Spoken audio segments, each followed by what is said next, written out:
Hello friends, welcome to my YouTube channel. मेरा नाम है रोहित और आप देख रहे हैं फोर्सेस फॉर यू टीम के चैनल को। आज की इस वीडियो में हम लोग बात करने वाले हैं एनएफटी के ऊपर। जैसा कि हम सभी के पास एनएफटी है और हम सभी को एनएफटी के बारे में पता है, लेकिन हम लोगों को एनएफटी के बारे में पूरे डीप नॉलेज नहीं पता है। तो आज की इस वीडियो में हम लोग पूरी जानकारी आपको देंगे एनएफटी के बारे में, तो इस वीडियो को अंत तक जरूर देखिए। तो चलिए वीडियो को शुरू करते हैं।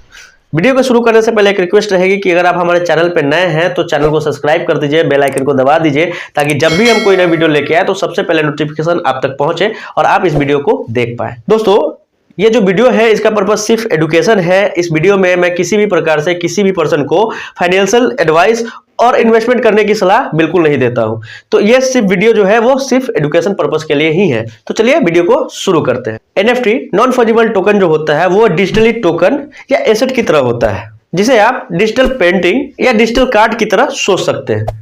जब आप एक एनएफटी खरीदते हैं तो उसका मतलब यह है कि आप उस एनएफटी उस एसेट के राइट्स को खरीद रहे हैं। और नॉन फंजिबल का मतलब भी यही है कि जब भी एक एनएफटी बनता है तो उसको कभी बदला नहीं जा सकता है, कभी भी इसको डुप्लीकेट नहीं किया जा सकता है, और ये ब्लॉकचेन पे हमेशा से यूनिक ही रहेंगे। इन फ्यूचर में भी ये यूनिक ही होगा।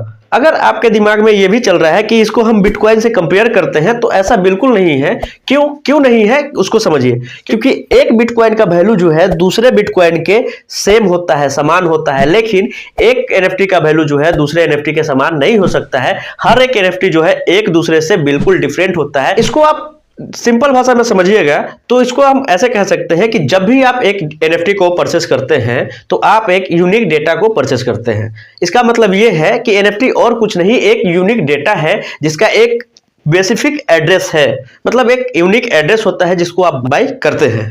तो मतलब यही है कि एनएफटी और कुछ नहीं, एक यूनिक डेटा है जिसको हम लोग परचेज करते हैं या जो हमारे पास होता है और जो समय के साथ कभी भी बदलता नहीं है। मतलब जो एक बार बन गया वो बन गया, उसको कभी आप चेंज नहीं कर सकते हैं, ना ही कभी उसको डुप्लीकेट कर सकते हैं। तो ये थे कुछ बेसिक्स जो कि हमें पता होना चाहिए कि आखिर एनएफटी होता क्या है, राइट। तो जैसा कि हम लोग को बेसिक में से ये समझ में आया कि एनएफटी जो है और कुछ नहीं, एक यूनिक डेटा है जिसको हम लोग परचेज करते हैं या फिर जो हमारे पास होता है। और ये जो यूनिक डेटा होता है इसका एक अलग स्पेसिफिक एड्रेस होता है, और जो भी पर्सन इस एड्रेस को रखता है, जो भी पर्सन के पास ये एड्रेस होता है, तो वो उस एड्रेस का जो है वो ओनर होता है और वो जो है इस पूरे एनएफटी का जो है हकदार होता है। जैसे कि एक एग्जांपल के रूप में समझिए, तो अगर आपके पास BUSD है तो आपका एक एड्रेस है, उस पर हम अगर BUSD सेंड करते हैं तो वो एड्रेस के थ्रू आपके पास रिसीव हुआ और वो BUSD जो है वो आपका अपना BUSD हो गया। मतलब आप जो है उस BUSD का मालिक है, राइट। उसी प्रकार से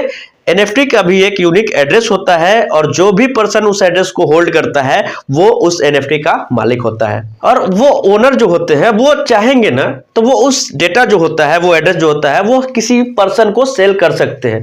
मतलब अगर मेरे पास एनएफटी है तो मैं चाहूंगा तो मैं इस एनएफटी को आपको सेल करूंगा, आपके एड्रेस को सेल कर सकता हूं, और ये जो ट्रांजेक्शन होगा ना टोटल, वो सीधा ब्लॉकचेन पे होगा, ठीक है। और उसका रिकॉर्ड जो है हमेशा के लिए रखा जाता है। जैसे कि आप सभी को पता है कि जो भी ट्रांजैक्शन ब्लॉकचेन पे होते हैं उसका रिकॉर्ड जो है हमेशा के लिए ब्लॉकचेन पे रखा होता है। आप कभी भी उसको चेक कर सकते हैं। और इसी प्रकार से आप जो है एनएफटी के ओनर हिस्ट्री को भी चेक कर सकते हैं। अगर आपके पास कोई एनएफटी आया तो उस एड्रेस से आप चेक कर सकते हैं कि उसका जो है पहला मालिक जो है वो कौन है और कौन था, राइट। मतलब आप ऐसा समझिए कि एनएफटी जो होता है वो एक स्टॉक होता है, राइट। और जब भी आप कोई एनएफटी लेते हैं तो आप सिर्फ स्टॉक को ही लेते हैं। मतलब आप जब भी एनएफटी लेते हैं तो सिर्फ आप उस स्टॉक का ही हकदार होते हैं, ना कि वो कंपनी का हकदार होते हैं जिसका वो स्टॉक है, राइट। जब भी आप एनएफटी लेते हैं तो आप एक पीस ऑफ डेटा का ही हकदार हैं जो आपके पास है, ना कि वो पूरे कंपनी का जिसका वो पीस ऑफ डेटा है, राइट।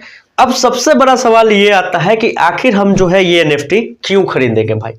आखिर जो एनएफटी है वो हम क्यों खरीदेंगे और उसका हम क्या करेंगे, राइट। आजकल जो है लोग एनएफटी को इसलिए खरीदते हैं कि उनके नजर में एनएफटी जो है एक कलेक्टिबल इन्वेस्टमेंट है, एक इन्वेस्टमेंट है जहां पे आप अगर पैसा भी लगाते हैं, इन फ्यूचर उसका प्राइस जो है ग्रो करता है तो उससे जो है एक आपका जो है एक अच्छा इनकम जनरेट हो सकता है। तो इसीलिए लोग जो है एनएफटी के ऊपर पैसा इन्वेस्ट करना चाहते हैं और एनएफटी में जो है पैसा इन्वेस्ट वो करते हैं, राइट। अब हम ये समझते हैं कि हमको NFT क्यों लेना चाहिए, और जब अगर हम NFT लेते हैं तो क्या वो वैल्यूएबल है या नहीं है, उसका प्राइस जो है वैल्यूएबल होगा या फिर नहीं होगा। तो जानते हैं कुछ ऐसे वजह जिसकी वजह से NFT जो है वैल्यूएबल होती है। सबसे पहला रीजन जो है वो है NFT का यूनिक होना, रियर होना। इसको ऐसा समझते हैं, रामायण बुक जो है उसकी बहुत सारी कॉपी मार्केट में अवेलेबल है, आप इसको ऑनलाइन भी ऑर्डर कर सकते हैं, लेकिन सबसे पहली रामायण जो श्री वाल्मीकि जी द्वारा ही लिखी गई है वो इसको यूनिक बनाती है, राइट। क्यों? कि वो ने अपने हाथों से इसकी रचना की थी और इसको अपने हाथों से लिखा था, इसीलिए वो जो है यूनिक है और उसका जो है कोई कंपैरिजन नहीं कर सकता है। दूसरा तरीका है वो है इसका फर्स्ट होना। जैसे क्रिप्टो करेंसी की दुनिया में बिटकॉइन पहला कॉइन है, इसीलिए उसका जो है प्राइस हमेशा हाई रहता है, उसका वैल्यू जो है ज्यादा रहता है। उसी प्रकार जो पहला NFT होगा, जो फर्स्ट NFT होगा जिस भी फील्ड का, उसका प्राइस जो है हमेशा वैल्यूएबल रहेगा और उसकी वैल्यू जो है हमेशा ज्यादा रहेगी। तीसरा रीजन जो है वो है यूटिलिटी का यूज करना, मतलब रियल वर्ल्ड बेनिफिट से हमको रियल वर्ल्ड से बेनिफिट मिलना चाहिए। इसको आप एग्जाम्पल ग्रुप में ऐसा समझिए कि एक सिंगर है, जैसे कि सोनू शर्मा जी ही हैं, उन्होंने अपना NFT बेचा और उसमें से एक NFT आपके पास है, जिसकी वजह से क्या होता है कि उनके जितने भी लाइव कॉन्सर्ट है, जितने भी इवेंट्स होते हैं, उसका एक्सेस जो है आपको लाइफ टाइम के लिए फ्री कर दिया गया है। तो ये हुई ना रियलिटी वाली बात, मतलब उसका VIP पास आपको फ्री में मिल रहा है, ये तो आपके लिए बहुत ज्यादा ही वैल्यूएबल है। तो इससे क्या होगा, एक्सपेंसिव जो है वो बढ़ जाएगा, उसका वैल्यू जो है वो बढ़ जाएगा। और सबसे लास्ट जो है वो है इसका ओनरशिप हिस्ट्री। इसको आप ऐसा समझिए कि जैसे रोहित शर्मा जो है वो बहुत बड़े क्रिकेटर हैं और उन्होंने एक बैट को यूज कर रहे हैं जो कि MRF का है, राइट।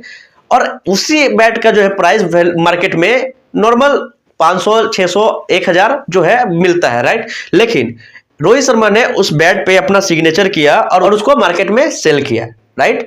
अब क्या बताइए, उसका वैल्यू सेम रहेगा? नहीं रहेगा। क्यों नहीं रहेगा? क्योंकि उस पर रोहित शर्मा का सिग्नेचर है, उसका वैल्यू जो है बढ़ जाएगा। सेम उसी बैट का कीमत जो है मार्केट में 500-600 में मिलेगा, लेकिन जिस पे रोहित शर्मा साइन किए हैं वो 500-600 में नहीं मिलेगा। तो उस बैट की कीमत जो है वो अनलिमिटेड हो जाएगी बॉस। कोई भी पर्सन जो रोहित शर्मा का फैन होगा वो उस बैट की कीमत $100 देगा, उससे भी बड़ा कोई फैन होगा वो $1000 देगा, उससे बड़ा फैन होगा वो 1 करोड़ देने के लिए रेडी हो जाएगा। मतलब जो भी उनका बड़ा फैन होगा वो उसको खरीदने के लिए किसी भी कीमत को पे करने के लिए रेडी हो जाएगा, राइट। तो ये 4 रीजन जो है वो NFT को जो है वैल्यूएबल बनाती है। इसका 4 रीजन जो है मैंने आपको बताया, जिसमें से पहला रीजन जो है वो है इसका रेयर होना, यूनिक होना। दूसरा रीजन जो है वो है इसका फर्स्ट होना। तीसरा रीजन जो है वो है इससे हमको रियल वर्ल्ड बेनिफिट मिलना चाहिए। चौथा रीजन जो है उसका ओनरशिप हिस्ट्री। जब भी आप कोई NFT लेते हैं, जब भी आप कोई NFT परचेज करते हैं तो ओनरशिप हिस्ट्री जो है वो जरूर चेक कर लीजिएगा, जिससे आपको जो है इन फ्यूचर हेल्प मिले। अगर आप ये 4 चीज देखते हैं तो आप NFT इन्वेस्टमेंट में बहुत अच्छा रिटर्न ले सकते हैं, नो डाउट, इसमें कोई भी शक नहीं है। अभी तक का सबसे महंगा NFT जो है वो है द मर्ज नाम का, जिसको मिस्टर पार्क ने बनाया था, जो कि एक डिजिटल NFT क्रिएटर है और उन्होंने बहुत सारे NFT बनाए हैं। उस NFT की कीमत जो थी वो था 759 करोड़, यानी 759 करोड़ के आसपास, इतने में वो NFT बिका था, राइट। अब इसका मैं कुछ क्वेश्चन है जिसको मैं इसी में क्लियर कर देता हूं। इसमें से पहला क्वेश्चन जो है वो ये आता है कि क्या आपका NFT जो है वो कोई कॉपी कर सकता है? तो इसका सिंपल सा आंसर है यस, कॉपी कर सकता है, नो डाउट। लेकिन उसका जो ओनर होगा, उसका हिस्ट्री जो होगा वो नहीं कॉपी कर सकता है। जैसा कि मैंने एग्जांपल में बताया था आपको कि एक रामायण का बुक जो है वो हर तरीके से अवेलेबल है, आप ऑनलाइन भी कर सकते हैं, किसी स्टोर से भी जाके ले सकते हैं।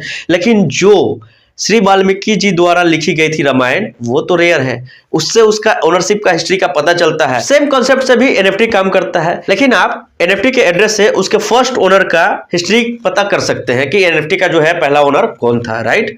NFT का जो वैल्यू है वो किसी पिक्चर या फिर किसी भी प्रकार से इमेज की होता है। NFT का प्राइस जो होता है, NFT का वैल्यू जो होता है वो उस यूनिक डेटा का होता है जो कि अवेलेबल रहता है ब्लॉकचेन पे।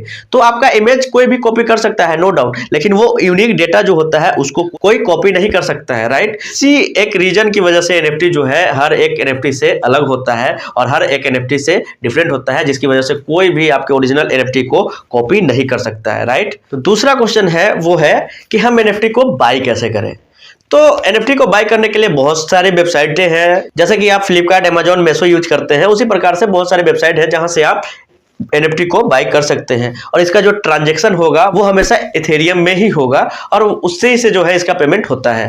तो कुछ ऐसे वेबसाइट है जहां से आप NFT को बाय कर सकते हैं, वो है OpenSea.io, PancakeSwap, niftygateway.com, superrare.co website है जहां से आप NFT को बाय कर सकते हैं। ये कुछ मार्केट प्लेसेस है इनका जहां पे ये ऑफिशियली NFT को सेल करते हैं और यहां से आप जो है आसानी तरीके से खरीद सकते हैं। आज का आखिरी क्वेश्चन जो है वो है, आखिर हम NFT को कहां पे स्टोर करके रखें। तो दोस्तों आप NFT को बहुत इजी तरीके से स्टोर करके रख सकते हैं। बहुत सारे तरीके हैं, जिसमें से कुछ तरीके हैं आप उसको ऑफलाइन भी स्टोर करके रख सकते हैं। तो आप इसको ऑफलाइन तरीके से सेव करके रखते हैं तो वो सबसे बेस्ट तरीका रहेगा, राइट। तो आप ऑफलाइन तरीके से इसको एक हार्डवेयर वॉलेट में सेव कर सकते हैं। इसको ऑनलाइन भी रखना चाहते हैं तो कुछ वॉलेट है जिसमें आप इसको सेफली रख सकते हैं, जिसमें से पहला नंबर पे आता है मेटामास्क वॉलेट, दूसरे नंबर पे आता है ट्रस्ट वॉलेट। आप इसको यहाँ पे भी जो है सेव करके रख सकते हैं। जैसा कि अभी फोर्सेज में भी NFT मिला है सभी को, तो सारे लोग ट्रस्ट वॉलेट में रखे हुए हैं, तो आप वहां से भी जो है NFT को सेफ रख सकते हैं, नो डाउट, और आपका NFT जो है सेफ रहेगा वहां पे। तो उम्मीद करते हैं वीडियो आपको पसंद आई होगी, आपको सारा डाउट जो है NFT के रिगार्डिंग क्लियर हो गया होगा। और इस वीडियो का पर्पस यही था कि आपको NFT के बारे में डीप नॉलेज प्राप्त हो। अगर वीडियो आपको पसंद आई है तो वीडियो को लाइक कर दें, ज्यादा से ज्यादा शेयर करें, ताकि आपके फ्रेंड्स को भी पता चले कि आपका जो NFT है वो हो सकता है रेयर है, यूनिक है, और आपका NFT का वैल्यू जो है नो डाउट एक अच्छा वैल्यू रिटर्न कर सकता है। वीडियो बहुत ज्यादा लंबी हो गई है तो मैं वीडियो को यहीं पे एंड करना चाहूंगा। हम फिर मिलेंगे किसी और वीडियो में किसी और टॉपिक के साथ। तब तक के लिए बहुत बहुत धन्यवाद।